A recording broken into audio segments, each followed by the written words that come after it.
we first started putting this panel together, it felt like three very disparate case studies. But we quickly figured out that what we all had in common was this need to express relevance. Relevance in our own communities, relevance to our funders as we're trying to now transition from an original funding model in each of our communities that were within a tradition that we had, whether that's community foundations, things like that. But as those start to become more scarce, it's not that funding is more scarce, it's that we have to look in different places. And we have to tell our cases in different ways and show how we are important in our communities in different ways. And in sometimes we have to get more granular in our communities and invest in our local. And in other ways, we need to really expand our geographic region in order to collect more of our more fans, really, because our markets in some of our communities might be too small. And then in some places, we have geographic areas that are so dense with orchestras because there is a love for it, and yet that feels maybe like it's too much competition. And so I'm really excited for these three case studies because each orchestra addressed their own paradigm, their own community culture and needs and problems in a really unique way that spanned different budgets. Some were more labor intensive and smaller on the financial side. Some did require major financial investment, but then had an equally large effect on increasing their funds. So with that, I'm going to introduce all of our panelists today. Myself, of course. Steve Collins, President and CEO from the Hartford Symphony. Shayne Doty, Vice President of Development at the Charlotte Symphony Orchestra. David Fisk, President and CEO of the Charlotte Symphony Orchestra. Daniel Kohn, Director of Audience Engagement, Orchestra Lumos. Sarah Lempke O'Hare, Director of Strategic Partnerships, Louisville Orchestra. Graham Parker, Special Advisor to the Board, Louisville Orchestra. And Roger Sametz, President and Chief Executive Officer of Sametz Blackstone Associates. So with that, I'm going to have everyone start out by talking about their problem and what they solved. So we're going to go forward now. We're going to start with the three different case studies, talking about their problem, their creative solution, and then the execution of how they created all of it. And then we're going to go into a moderated discussion where we will talk about some different questions that they have in common and also are disparate. And then we will end with a question and answer session at the very end. So don't worry, you'll get your chance to ask questions. So with that, we will start with Connecticut Orchestra Month, please. You go with Charlotte. Oh, I'm sorry, we're starting with Charlotte. Sorry, early. I've only had one cup of coffee. Good morning, buenos dias. I'm David Fisk, the President and Chief Executive of the Charlotte Symphony. And this is a story about how we failed to raise 20 million and instead raised 50. When I arrived at the Charlotte Symphony in July of 2020, I knew that we had actually a set of problems and opportunities to solve. We had to get through COVID, clearly. We needed a strategic plan. There was the need for a music director search process to start because it had already been decided that Christopher Warren Green's contract had been completed. And we needed a campaign to solve a problem because when the symphony was founded 93 years ago, it was without any endowment. And over the years, the symphony had been helped by the way in which fundraising was conducted collectively in Charlotte through the Arts and Science Council and the Foundation for the Carolinas in a fairly paternalistic way. And it had benefited from the proceeds of a shared endowment campaign, but it was only to the extent of having, by 2020, an endowment of about $12.5 million. After the Great Recession led to the collapse of workplace giving, the Symphony's $2 million a year from the Arts and Science Council began a steep decline, and the Symphony faced an almost existential crisis in 2011 that led it being given $2 million a year for 10 years, buying sufficient time, one hoped, to find a more long-term solution to that $2 million a year that was part, obviously an essential part, of the operating budget. Charlotte has many attractive features to it, one of the fastest growing cities in the US. And we knew that one of the things that we needed to do as we built the seeds of a campaign was demonstrate not only were we essential to the health of Uptown, but that we had a very important community role. In October of 2020, the board voted to move forward with a campaign, and a feasibility study was conducted starting in December 2020 that showed us that we could raise $20 million. Significant slug of money, enough to buy us more time. And in 2021, of June, the board then voted to move forward with that campaign. But by June of 22, we'd only raised $3 million. And having been involved in fundraising campaigns for some time, it just didn't feel right that we hadn't made a sufficiently strong case to be on track to raise the 20 million. So in June of 2022, we just drew breath and conducted a new feasibility study with another firm of consultants who came back to us to say, if you keep doing what you're doing, you'll raise 10. But if you do it differently, you'll raise 50. And we said, well, we like the sound of that. What do we have to do to raise 50? And so we began to, with a new vice president of development, my colleague Shayne Doty, recruited, we began to build our campaign in order to reach outside the Symphony family for help. And we did that stronger case statement building by articulating our work in the schools in order to attract support from those who believe the Symphony's role was more important than simply being an excellent orchestra on stage. We linked our fortunes to the image of the city and demonstrated the essential partnership between a thriving city and an excellent symphony orchestra. We showed our community impact more effectively, again in order to attract support from outside the symphony family. And we played on Charlotte's competitiveness. We did research, and obviously I'm not showing actual data here because I'm not allowed to do that, but you can tell from the size of the pillars where we stood against comparable orchestras. And we made the case, playing to Charlotte's competitiveness, that we ought to be sizing ourselves up against a perennial competitor with Charlotte, Atlanta, and other cities that Charlotte aspires to be like. We used key developments to add energy to our fundraising.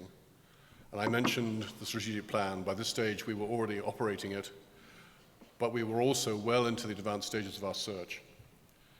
And it was extremely helpful to the final success of the campaign that we're able to announce the appointment of Kwame Ryan as our new music director, a rising star in the world of orchestral music. And we were very happy to have got there first, to be the first American orchestra to appoint him as music director. So we raised the 50 million and announced it just a couple of weeks ago. It came over $26 million from individuals, $7.5 million from foundations. But what was certainly a deciding factor for us was a decision by Bank of America to get seriously behind this. Charlotte is their headquarters, and we benefited from an initial $10 million gift from Bank of America and leadership in the campaign by executives of the bank, former and existing. The former CEO of Bank of America, Hugh McCall Jr., and Brian Monahan, the current CEO. which gave us, of course, a lot of clout in the corporate community, so that we were able to raise more than $16 million from corporations for the campaign. Let me pass it over to Shayne to say more about the strategies and some of the actions that we took to be successful. Just use the thing. Use the point to the right. Yes. Yeah. Thank you, David. One of the things we also want to do is help you develop your own narrative. Our case was really essential in raising this money. And I think that one thing that I learned is it's important to just think about the city with the symphony aside, because it's easy to think about your case from a symphony-centric position, and you really have to know your city. Think about the strengths, its aspirations, things it succeeds at, the things it fails at, and sometimes those failures you can use. Charlotte had been maligned in past years, sometimes in the national press, for just being a banking city, and we were able to use that the arts reflect out a broader image of the city. And when I travel, sometimes it annoys me that people say, "How are you enjoying Charleston?" Well, if you think about Charleston or Charlottesville, or you think about our neighbor Asheville, those cities have projected out arts, culture, food, and people know who those cities are. So we've made a big case that the arts bring that. We had one executive who said, there was a point in time where I realized a strong symphony and the arts help us draw and retain talent. And with these large businesses in Charlotte, they're fighting to get people to move to Charlotte. And if they've never heard of the city or don't know how diverse it is, it can be difficult. So those were some of the things we encountered. So what do you add to the community? What resonates? And focus on your strengths, whatever elements resonate in your community, the realities and aspirations of the city. And your case is essential in lining up leadership.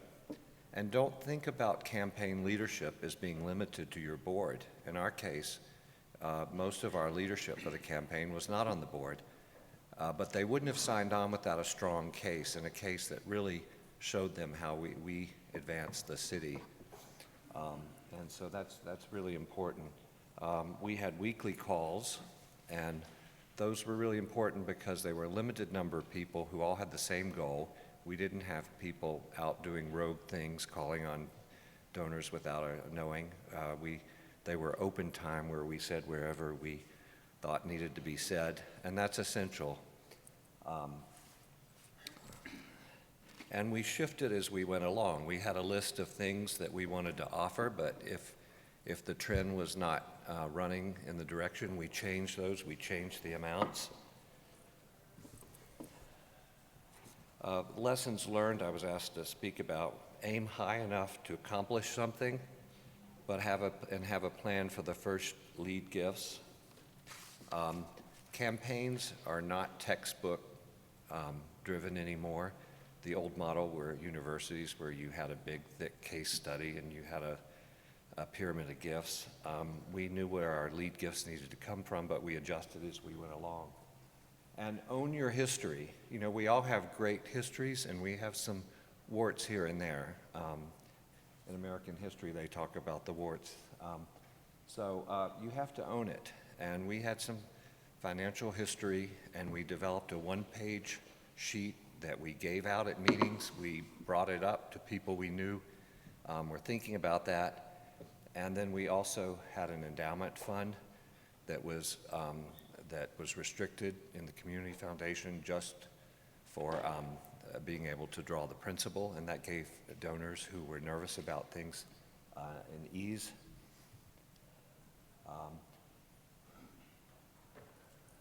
And then you also need a case for when you finish the campaign. And so we're on the next case, bringing these donors who are new to us into our fold more and being able to retain them long after the campaign. Continuing to use the advantage of a new conductor. When he travels, we take a delegation, and those kind of things. So, thank you. Thank you, Shayne and David. Next up, Steve Collins for Connecticut Orchestra Month.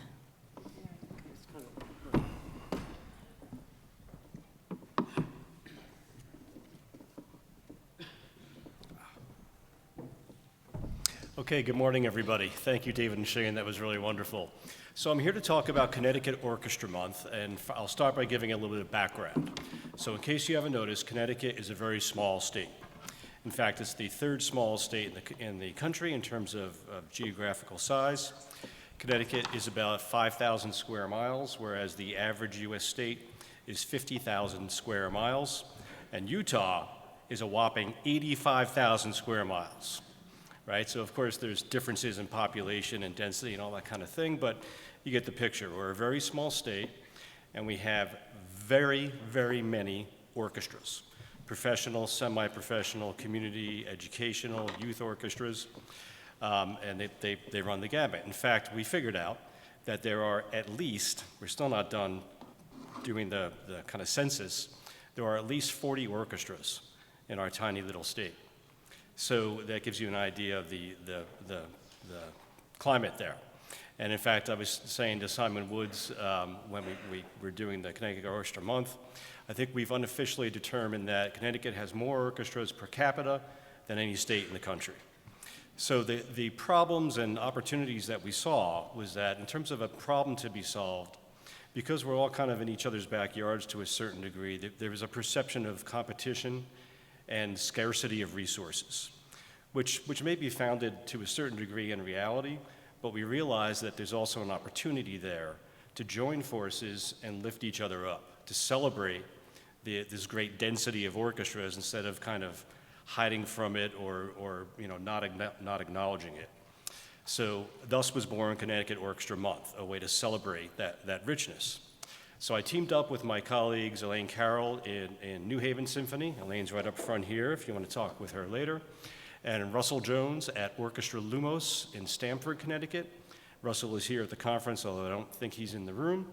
And we got to work. So very quickly, we raised $50 million to support Connecticut Orchestra Month. That's a joke, people. Come on.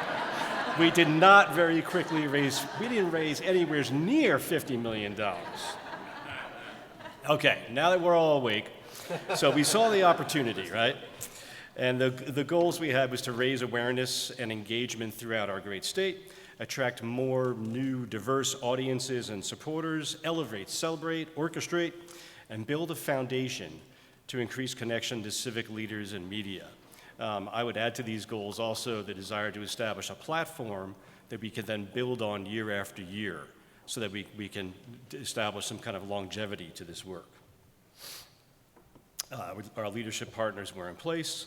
We selected March really kind of arbitrarily, just as a month that has seemed to have a lot of orchestra activity in our state, but avoided major holidays like, December is jam-packed and all of that.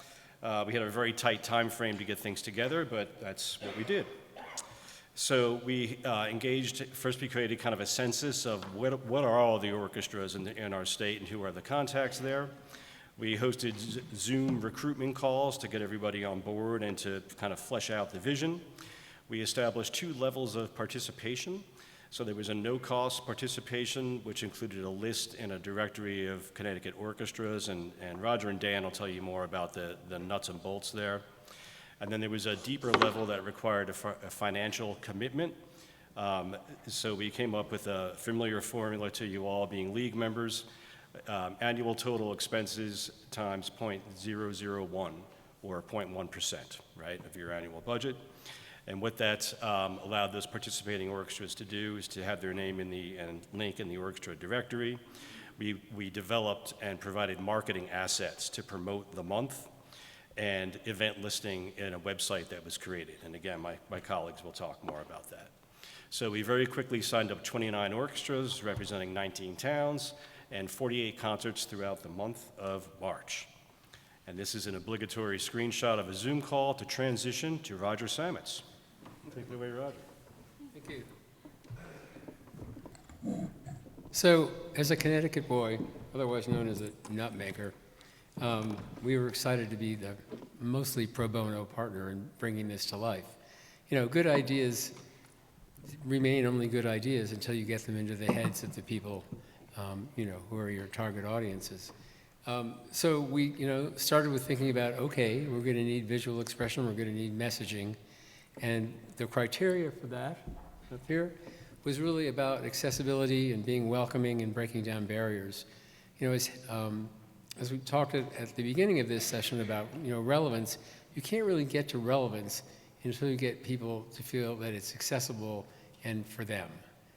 You know, then it becomes down to programming. So we started with the brand identity, a logo, high-level messaging, website, and then assets for different communication vehicles.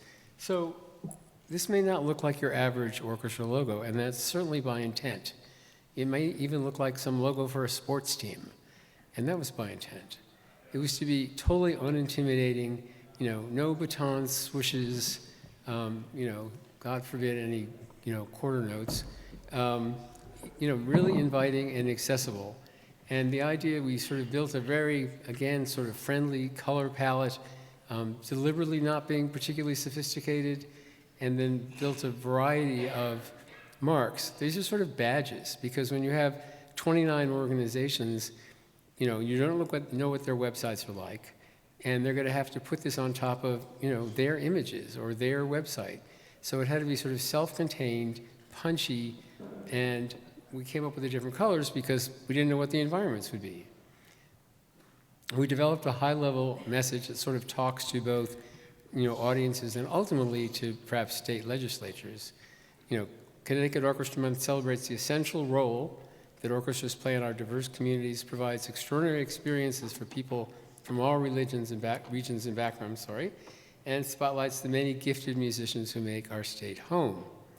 This March celebration showcases the significant cultural, economic, and educational impact that orchestras have statewide, so that's not a message to an attendee. Through performances, educational events, and additional programming, Connecticut Orchestra Month illuminates how our orchestras enrich lives, are central to providing the vibrant arts opportunities that make our state a great place to live, work, and visit. So with a message and a color palette and a mark, we put together a fairly simple and, again, on a tight timeline, website with a kind of snappy, you know, way in. Again, emphasis on simple, breaking down barriers, you know, navigations. You could easily get to events, orchestras, press, contact, welcome message, quote from Elaine at the bottom, but again, keeping it pretty simple. And then what really sort of brought the message home is this map, which sort of color codes for professional, community, collegiate, and youth orchestras. And they're, you know, it's pretty well distributed. Again, there are more orchestras that didn't sign on. This is a pilot program. We're hoping the success of this is going to fill in the map even more. So you can sort of see the list color-coded by the different kinds of orchestras and their marks. We then, you know, because we wanted people to actually go to these things and see what was in their backyards, and it's only a month, so the site taxonomy is by week. So you click on any week, and you can see what's going on. Very simple, no long, you know, descriptions where the adagio flows into the allegretto. You know, that was not the audience we were talking to. And, you know, it worked. Now we're going to hand it over to Dan, who's going to talk about sort of the more tactical stuff that uses this material across different channels. Dan. Oh, there's Dan. Thank you, Roger. And also thank you to, you know, Roger, you and your team for creating what you've just seen. That logo, that website, that design becomes really the foundation for being able to market and communicate Connecticut Orchestra Month, you know, to our constituents. The other thing that we needed in order to be able to take it to market was a team. So I want to do a call out to Ashley Fedigan from Hartford Symphony, who's here in the room, and also to Katie Bonarusso from New Haven Symphony, who's not with us today, and together, the three of us took this to market. So let me just, okay, there we go. So the first thing we did, the three of us, was created a statewide campaign to get this message on out. The statewide campaign included digital ads and print ads and email. We really had the benefit of the Hearst organization's amazing market reach across Connecticut. You could see, well, you might be able to see in the bottom is their the coverage map, which really nicely matches up to the map that Roger showed with the orchestras. So that really gave us a great, efficient tool, because as you know, we only raised 0.1% of the budget. The next thing was, how do we get 29 orchestras who already signed in to participate in marketing? So to do that, we did two things. We created a toolkit and a task list. The toolkit had templates. On the left, you see Katie created that. That's a template of a press release, pre-written. Just take the red parts, fill in your orchestra's information, and send it out to your media. So that template made it easy. And on the right is the template for a social media post that Ashley's team created. Again, the red call-outs, add your orchestra, add your performing details for March, and get it posted.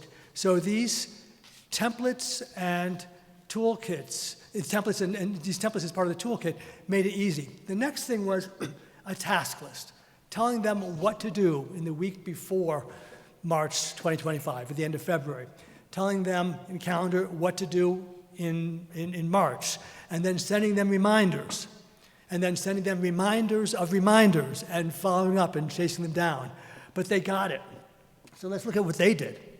29 orchestras, 90% of them, and this was like, as Steve mentioned, short time frame. This thing was going in February, and they were signing up, and we launched in March. 90% of them had it on their website. 3/4 of them had it on their the total of the digital between emails and their social and their website. Almost half managed to get it into printed materials, program books, brochures, and some even had at-concert signage. So these orchestras really stepped up. Let's take a look at some of what they did. So these are some of the ads, the website pages from various orchestras in Connecticut. You see more over here. That's an email on the left. So, concert signage as well. So the orchestras took that toolkit, responded to, being part of this, and took it on out. This is one of my favorites. If you Google Connecticut Orchestra Month, this is just the first of numerous pages. You'll see social media pickups, and more, and website pickups, and that's pretty exciting. Think about how long it takes to build SEO. This was launched, and this is what you find on Google. But perhaps the thing that was really most amazing was that the Connecticut Office of Tourism added Connecticut Orchestra Month to the CT Visit website.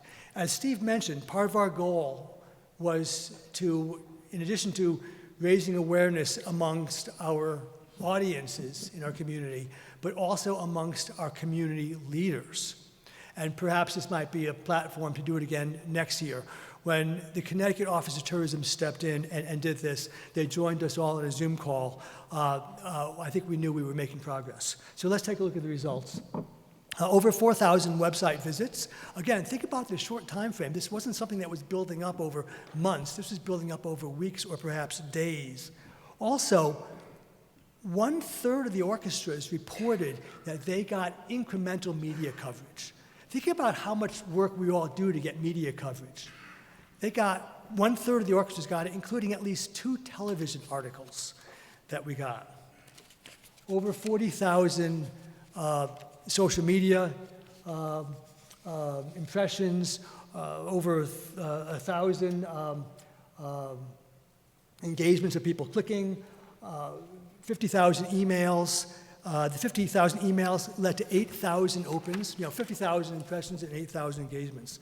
So in a rather short period of time, we helped our orchestras help each other in our community. And I'll hand it back to Steve.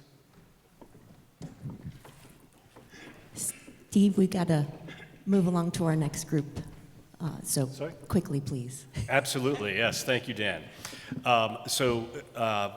What's in the future? So one thing I do want to mention is we created a wrap-up event that was really wonderful on April 15th. We had a gathering of Connecticut orchestra leaders in New Haven. Elaine and New Haven Symphony hosted. We had music, we had food, we had presentations by Simon Woods, which was really wonderful. He provided a national perspective for all the attendees. And of course, we got a lot of great feedback from our participants on what worked, what wasn't so successful, and what we can do better next year. Obviously, next time around for 2026, the month will again be March. We need to take a bit more time to get greater activity around the month. And the expansion potential here is phenomenal. Like I said at the beginning of the presentation, one of the most important things was to establish a platform that we can then build on year after year to keep this momentum going. And that's exactly what we did. So thank you all so much for listening to our presentation. And maybe in 2026, we will raise that $50 million.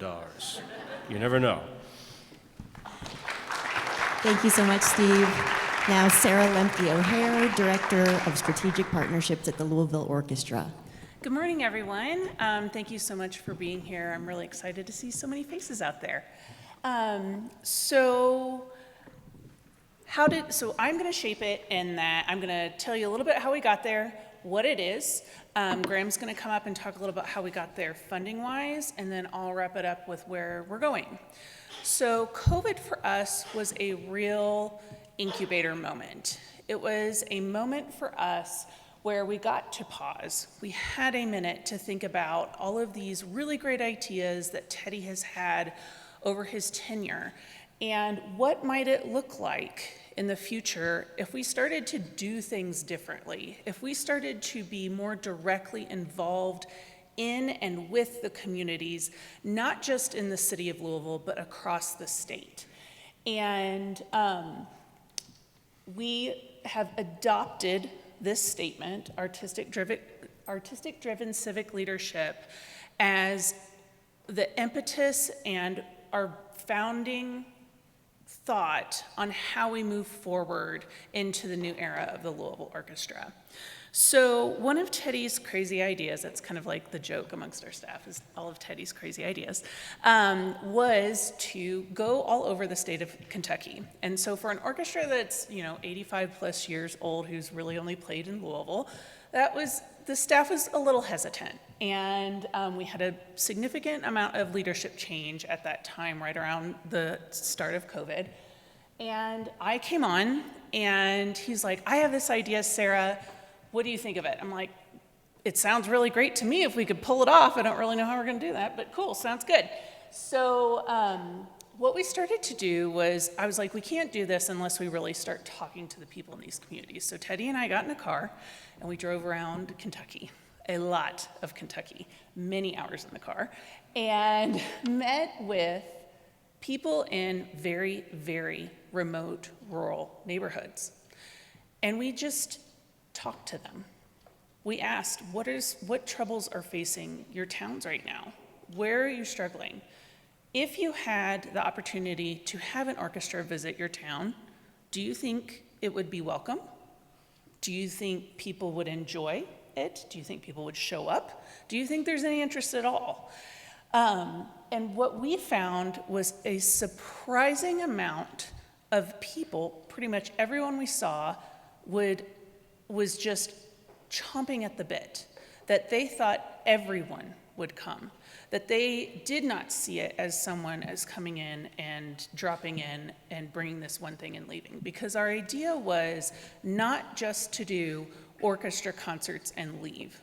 The idea is, how do we bring this resource and lift up these communities that we are visiting? So what did that look like? So, like I said, we'll talk about the funding in a minute. But what it looks like is we have started the In Harmony tour. And we go around to communities. It takes up about 4 weeks of our 34-week season, where we have full orchestra performances. We have small ensembles going into schools, libraries, senior citizen centers, playing in parks, community squares, And with that, we are doing this work in advance of being there and when we get there. So we're building these foundational relationships that are helping to build these audiences, as well as partnering with organizations all across the state. And that includes orchestras. We have about 4 or 5 major orchestras in Kentucky, and we do a lot of collaborative work when we come. We have shared community engagement services. We sometimes have shared musicians on stage. So we really see this as an opportunity to have a state-provided resource to where we're serving everyone in the state. So I have a little video for you all to hear a little more about it. I thought it was absolutely beautiful. I love the violinist. It was wonderful. Yeah, it was fantastic. We love bringing our music to everyone in Kentucky. That's what's so special about this tour. It means that we get to take our music and share it with the entire Commonwealth. We don't get opportunities like this very often. Yeah. And it just brings so much to the community. They didn't hold back anything. We also play styles of music that people have made here in Kentucky, like bluegrass, folk music, and time, and we see it all come together on stage. You could go play series and not get that much impact and that much bang for your buck in a concert. The thing that really matters in the long term is that people who wouldn't have met and who wouldn't have shared something, even though we live in the same state, now get to share an experience that becomes binding. It brought a tear to my eye and joy to my heart. It's spine-tingling at certain points for me. Thank you so much.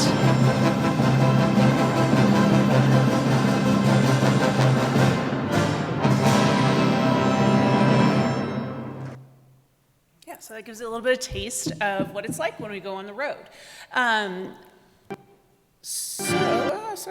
So when we, as he mentioned, we need to have music that is approachable. So it's a great mix. We always find someone who has some connection to Kentucky in some way, in which we are featuring on the road with us. So that looks like Chris Thiele. We've been around with Michael Cleveland and Flamekeeper a couple of times. Their set is spectacular. They're really incredible.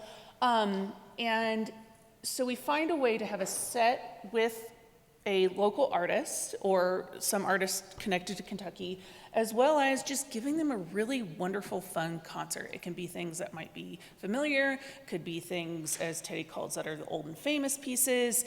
So we really try to make it as approachable, and in understanding that we are gonna have little bitty kids to all ages at these concerts.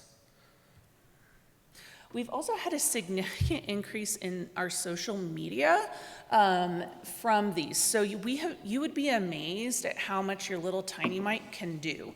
So after every concert, our marketing member is catching people on their way out, just asking their reactions.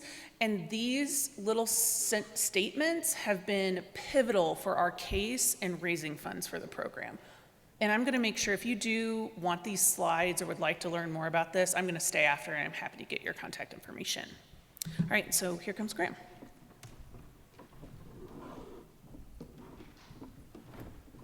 Thank you.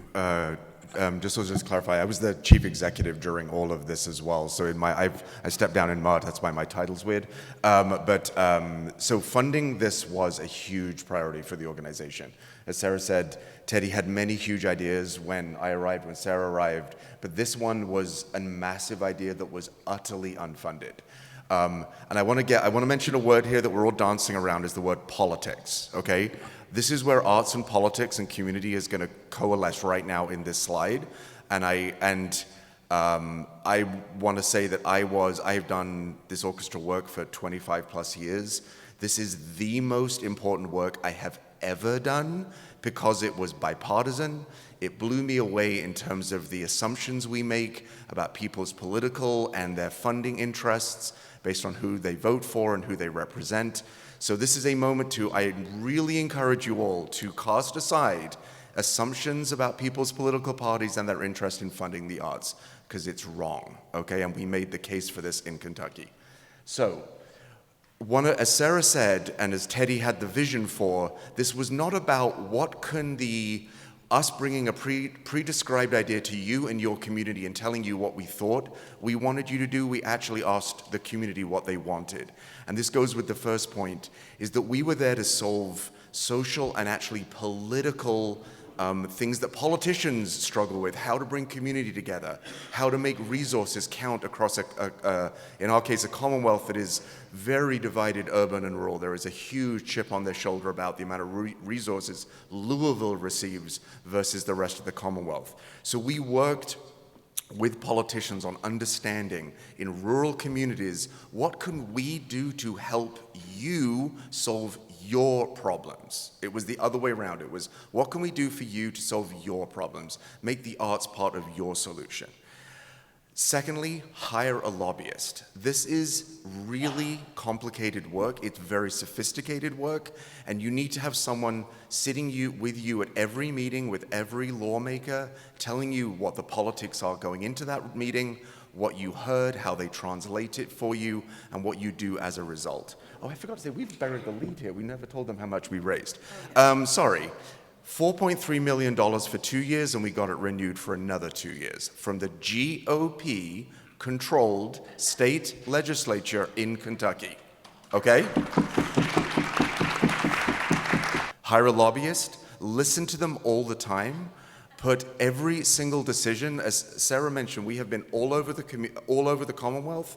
Every decision about where we play goes through a political lens as well. Which communities are hurting? Which communities need this? How do we show up? Where do we show up? As Sarah mentioned, every community partner, she also puts every single one of those through a political lens. That community group is really dodgy, have had some budget issues, don't partner with them. Partner with this one. This is a continual effort. Don't let up on the gas. And also, finally, don't put small numbers in front of lawmakers. They are used to dealing with $100 million problems, or could be in the case of billion-dollar problems, depending on which state you're in. Don't put a small number in front of them. They will not think you're serious. When we came up with this number of $4.4 million, we were like, that's insane. Because the arts giving in Kentucky is like 50,000 here, 60,000 there. We asked for 4.4 million, and they were like, okay. And it was like, oh, okay, I guess we're actually talking about this. And so it went on. So, and I just want to emphasize, this is, as Sarah said, amongst the staff, when we all got going on this was incredibly hard, but it was the most rewarding thing we have all ever done and continue to do. So. Yeah. And I just want, when he says the political lens, I cannot emphasize that enough. Our lobbyist name is Julia, and I would go to a meeting with Grandma and say, okay, this is my plan. He can say, what did Julia say? And now that he's gone, I am that person on staff, and I'm like, what did Julia say? Because everything is run through our lobbyist. This is a great example of that exact thing, running the idea through the lobbyist. So Happy Top Park is Senator Stiver's baby. It is an old strip mine that has been turned into a park, and he was instrumental in making that happen in his community. And as we were traveling around, and we were in the momentum of getting ready for that second ask, and we were nowhere near this area. And Julia said, it is so important that you make sure you stop by Stiver's district in this run that you are out in Kentucky. Because if you don't stop, I have a feeling that this will slow down our ask. So we reconstructed everything. The orchestra is literally 4 hours away from where the small ensemble and Teddy are. And we drove to Happy Top. And we put a performance on that mountaintop where the sun set behind the orchestra. And I think it's just such a beautiful image of exactly what we're trying to do, right? Yes, we're following political needs to help keep the funding going, yet there was a huge turnout. And this is one of the biggest events that they have ever had at that park. So I think that's just as a beautiful image, a kind of showing of what all of this coming together.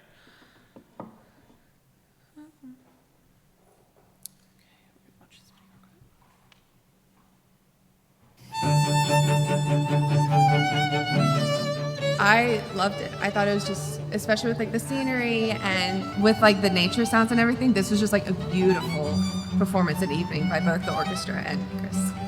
It's an incredible night of music, and you just can't beat it. If you're interested in this kind of music, yeah, come out and see it. I think just the setting was pretty awe-inspiring, as it were, and then you add in these really talented musicians. Just was, I mean, spine-tingling at certain points for me, for sure. People were coming up to me before and after and during, talking about how it was just a great show, an opportunity to see something that would not be able to be seen in the rural parts of the state unless you go to the city of Louisville. And so when the Louisville Orchestra is out in the state, it is well worth your time and effort to even travel a little bit to see a program and a show like this.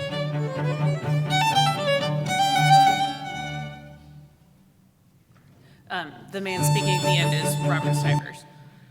All right, so what does it look like now? So we are in our 4th year, and we are setting out on a bit of an ambitious September. We just recently, as part of the second ask, was getting a mobile stage. Thank you very much to Charlotte. They were a huge thought partner in us in helping us get this off the ground. We used the same company that they used for their amazing stage. Our truck is very different than theirs. Theirs fits almost their whole orchestra on it. Ours fits about 8 to 10 musicians. So we have this amazing resource now. So we're trying to figure out, what does that look like when we go into communities? Where does it work? Where does it not work? We've found now that we've gone through all of these years that there's a lot of really small communities that we haven't visited because there is no infrastructure for us. There are no hotels. There's not enough restaurants. There's not a lot of all of that kind of stuff. So we are actually stepping out with about 28 musicians, and we're going to be doing 6 concerts in 2 weeks in smaller communities that we have not been able to hit yet, but also doing really strategic high-level partnerships with a place called Shaker Village, which has a lot of our shared donors, which is opening up opportunities for more fundraising. We are going to lots of Cumberland State Falls Park, which is the biggest park in the state outside of Mammoth Cave, which is a national park. That we've never been able to partner with. Again, lots more new funding opportunities. So yeah, I think that our relevance for us is talking to our communities. I think what I was found to be so surprising was how many communities are already holding on to the arts and using the arts as a tool to change their communities. So many tiny mining towns, so many small industrial towns are truly using murals, arts community programs, arts shops as a way to revitalize their downtown. And I cannot emphasize enough that, we were in again, those car rides with Teddy. I very blatantly remember saying, Teddy, if we get this kind of program, I would stay at the LO. This is something that would really, we would change hundreds of thousands of lives. And it's true, we have. And it has been unbelievably one of the most rewarding things I've ever had the opportunity to do. So, thank you very much.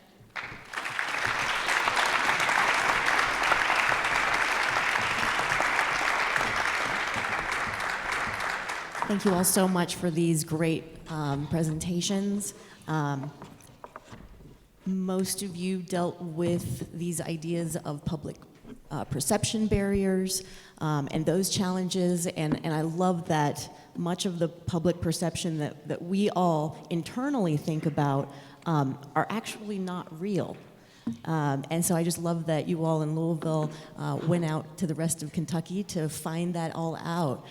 So as you were all going out and asking these questions, how did your narrative and visual identity evolve to better reflect your mission and your identity within the context of what you were trying to accomplish? Somebody want to go first?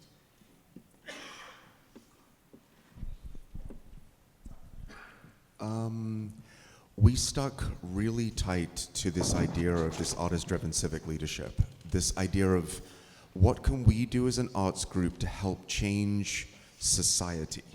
And we were very clear on it, we were very articulate on it, and even choices, for example, the graphics that were whizzing by very fast, every single one of those, we used Kentucky artists, We used Kentucky musicians, Chris Thiele, Michael Cleveland, Tessa Locke, all born in Kentucky. Actually, Michael's born in Indiana, but we claim him anyway. It's okay. It's just right across the river. But the artists we used for all the imagery was Kentucky. Every single one of those individual pictures is of the theater in your town. And when we get to your town, we sell posters and stuff that celebrate your local. Everything points back to you, not us. That was one of the most important things we did, and we stuck to it. Yeah, and like we come to these towns with those posters all signed by the musicians, and we hand them off to the civic leader at the beginning of every show.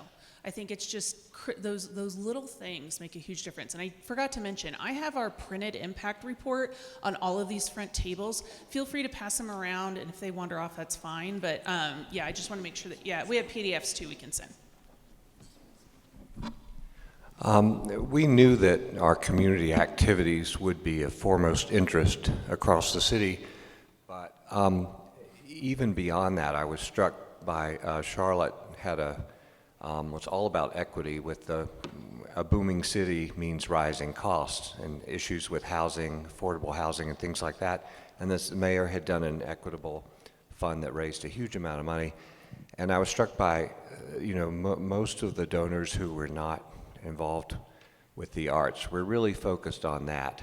And so we shifted and talked about giving the gift of live music to all citizens of Charlotte. And that resonated.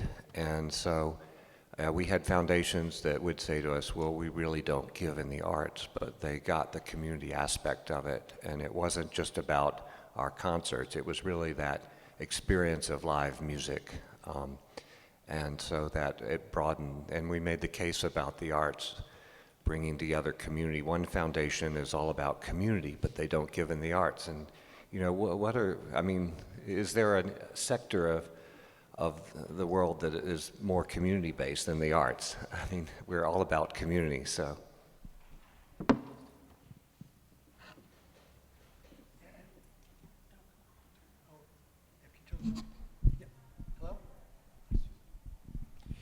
And just one other little point is the Connecticut Orchestra Month identity. When the orchestras added that to their website, it was more than just them reaching out to their audience. It was also, in a way, a step of the orchestras coming together in community in Connecticut.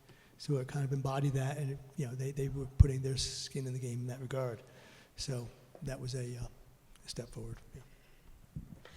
How did you all bring internal alignment around these messaging, because this is very different, and you will have board of directors and musicians and so many folks and stakeholders that need to be a part of this to truly become that, right? These more lofty mission-aligned goals. In the case of Louisville, I think we started, come from the top. It was kind of, there was executive leadership, and obviously Teddy and the board were on board, and we had the buy-in from 3 or 4 critical politicians who made the appropriations decision. But then for the first 2 years, because the appropriation cycle in Kentucky is every 2 years, but it's kind of after 1 year, you've got to start the process for year 3. We worked really hard on measuring everything, communicating everything, taking pictures at everything, so that as we moved down, because we had to start selling it kind of underneath, we needed more politicians, we needed not just the board leadership to get it. It wasn't just me, Sarah, Teddy, we wanted the whole staff to embrace it, which they did. Also the musicians, I have to say, our musicians were so on board with this. We were not fighting this kind of rolling your eyes, why are we here? They were like, oh my God, this is so much fun, we love it. So we were selling in the whole time.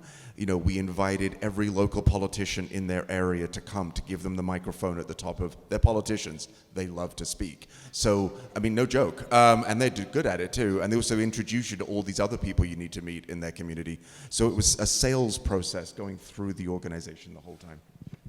In Connecticut, you all had to actually, internal meant herding a lot of cats in your entire state. Yeah, so for Connecticut Orchestra Month, the challenge really wasn't so much internal alignment, it was external, right? But what was really interesting and really gratifying is that what we found when we hosted our initial Zoom recruitment calls with potential member orchestras, what we found is that there was this great kind of thirst, this desire amongst all these orchestras to be part of something bigger, to have that sense of community and belonging, so that they were talking about something bigger than just themselves. And I think that was really gratifying, and that's what allowed it to come together really quickly and cohesively. I will say internally, as far as the Hartford Symphony is concerned, it may be different for some of the other participating orchestras, but for the Hartford Symphony, unfortunately, there wasn't a whole lot of time and energy put on internal alignment, and that was a missed opportunity. That was kind of a casualty of a short timeline. So that's something that we're going to devote a lot more energy and try to be more successful at next time around in 26. And just finally, I just want to get from each of you, what does relevance mean in your context, and how do you ultimately measure that? I'll take that question and align it with the previous one too. When I came to Charlotte in 2020, it was to find an organization that had really strong relationships among musicians, staff, and board. And that was very reassuring, that there was a very positive internal culture. And over these last 4 years, we've tried very hard to sustain that through our organizational culture committee. And the opportunity for musicians and staff and board to be involved in formulating decisions around the execution of our strategic plan.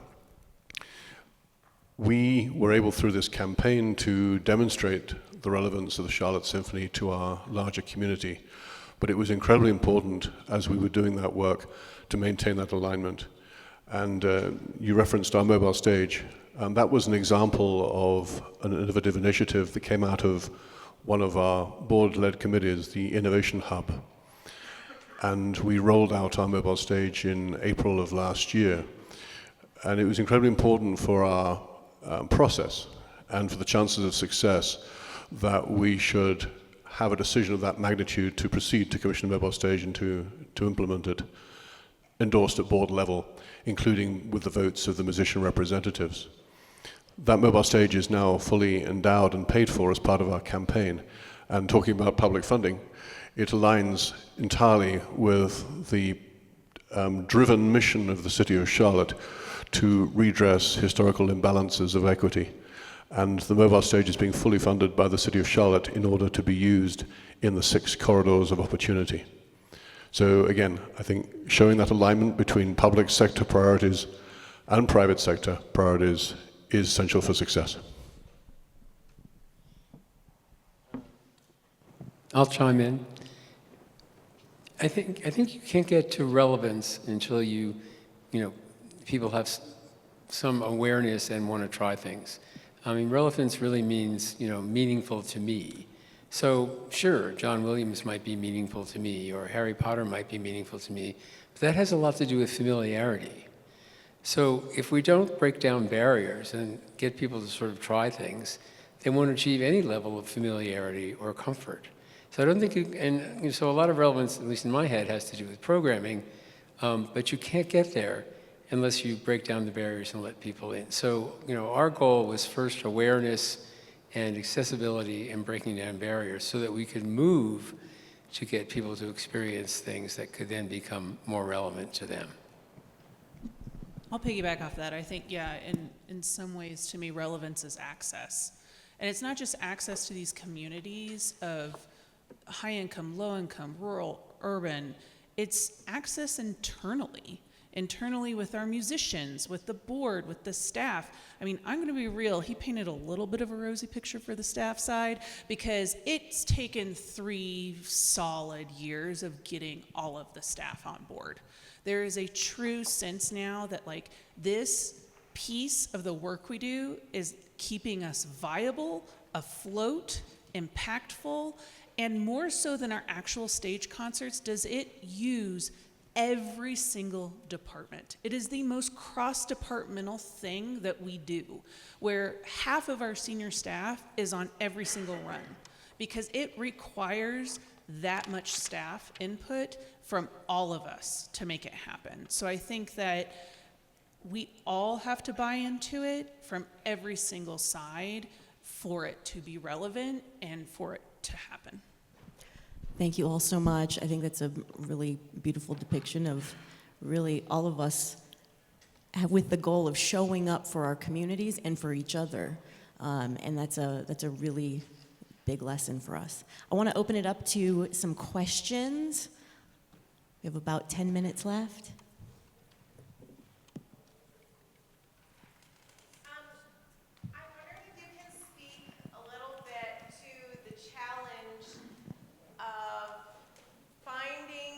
Thank you. I'm Stephanie from Rochester Symphony in Rochester, Minnesota. We have a very small budget. We're in group 7, small staff. And I'm wondering if you can speak a little bit to the challenge of prioritizing the resources needed to start some of these initiatives before the funding is achieved. I heard a comment about using a lobbyist to help get the funding, but obviously that was an investment. With the orchestra month, it looked as though there was probably significant investment in the marketing and all of the time that went into creating those partnerships. And you kind of have to stretch and then get over a hump and you get the funding, but obviously before that, I'm wondering if you can speak a little bit to the challenge of getting it off the ground on the way to getting the grant. I think we were very lean in that sense. We used, in the end, a local consultant who had a firm of 2 people, 1.5 maybe, one was part-time, but who knew the city really well. We did not hire a campaign manager. I continued to run the development and run the campaign with my staff. We all worked together and the help of our marketing department and others. So it can be done.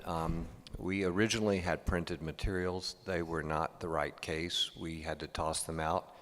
And then we did our own decks.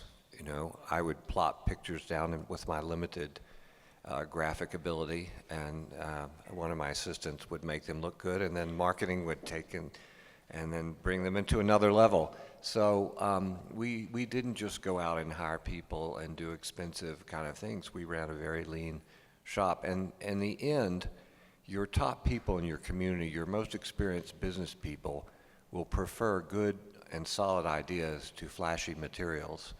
And we used to think that it was all the flash and brilliance of the materials, but think about business people in your community who have maybe bought businesses, and they get proposals all the time, and they can see through. So focus on your ideas and your connections and your story. And if I can just add, using the strengths that you have a new music director, don't you, Joshua Lynn? Yeah, she's awesome. She will be a great asset to you. Yeah, I would just add that for us and for Connected Orchestra Month, the key was leveraging existing partnerships and relationships. That's what made it happen. The relationship with Elaine in New Haven and Russell in Stamford, Orchestra Lumos, goes back many years. We've all worked together. That was a partnership that was waiting to happen. Working with Roger and his team, that didn't just come out of thin air. Both Orchestra Lumos and Hartford Symphony had worked with Roger and his team on branding work, and in the case of Orchestra Lumos, it was a huge renaming and branding project. So, these were relationships that we already had in place that made it easier to get going. As far as the finances of it, this was really bootstrappy. There wasn't a whole lot of money involved. The little bit of startup cost, the HSO kind of fronted, and then when the participation dues kicked in, that kind of backfilled for it and made it all work. But it's all about leveraging what you have, the existing strengths and partnerships that everyone has in place, just finding new ways to think about them, I think. And also, something I didn't understand fully when I got to Louisville was that even though many very wealthy folks in Louisville had made their fortunes in Louisville, many of them had come from rural parts of Kentucky. So when you said to them, we're actually planning on now bringing the orchestra back to Kentucky, they were like, oh my God, I'm from Eastern Kentucky and blah, blah, blah. And then you talk to them and say, well, would you, so we asked a major donor to fund the lobbyist. I mean, they were like, yes. Then we asked another one, would you help us with initial marketing costs? Yes. Because they were from these rural communities that had been overlooked by the arts. And they were extremely excited to think that their largesse, their success in Louisville could go back home. So it was huge. So I think the theme is really human resources, but really thinking about your own human capacity that you have as a leader, your music director, leveraging that, but also having to reframe how you spend your time. And I think that's really something that you have to evaluate for yourself and for your mission. And that's one of the unique things about this. I mean, these are three very different case studies of how, relevance has manifested and how it's communicated and what the outcomes are. But it's something that each organization had to decide truly what does relevance mean for us? How do we solve our problems? And so, these are not necessarily examples of you should go home and do this exact thing, but it's about how to think about your problems and to get outside of the tradition maybe that you've come to the table with, and really question your assumptions. We have just like 1 minute if anybody wants to ask one more question. Okay, over here.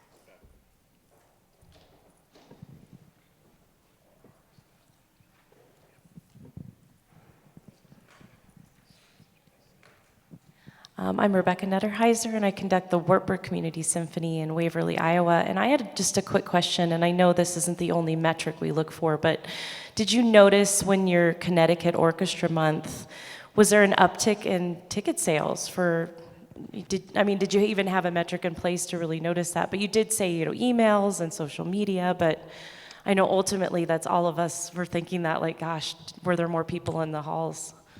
Yeah, absolutely. So the bottom line is for some of the participating orchestras, yes, there was a noted increase in kind of year over year for the month of March. Other orchestras, there was not. We did not really have any sophisticated tools in place to measure how much, even amongst the orchestras that had gains, and Hartford Symphony was one of them, we didn't really have any measurement tools in place that could really drill down on, okay, how much of that increase was at least supported or directly because of the orchestra month versus we had great programming, we spent more on marketing, whatever the case may be. So it was very anecdotal, but the answer to your question is yes, to a small degree. And again, the idea is that we're building a platform we can build on and expand in subsequent years. So yeah, great question. Okay, well, thank you all so much. Thank you so much to our panelists, to everybody here today, to the league, and to our sponsor. Thank you all for being here. And these folks are around, they're your colleagues, so find them on 360, all of that.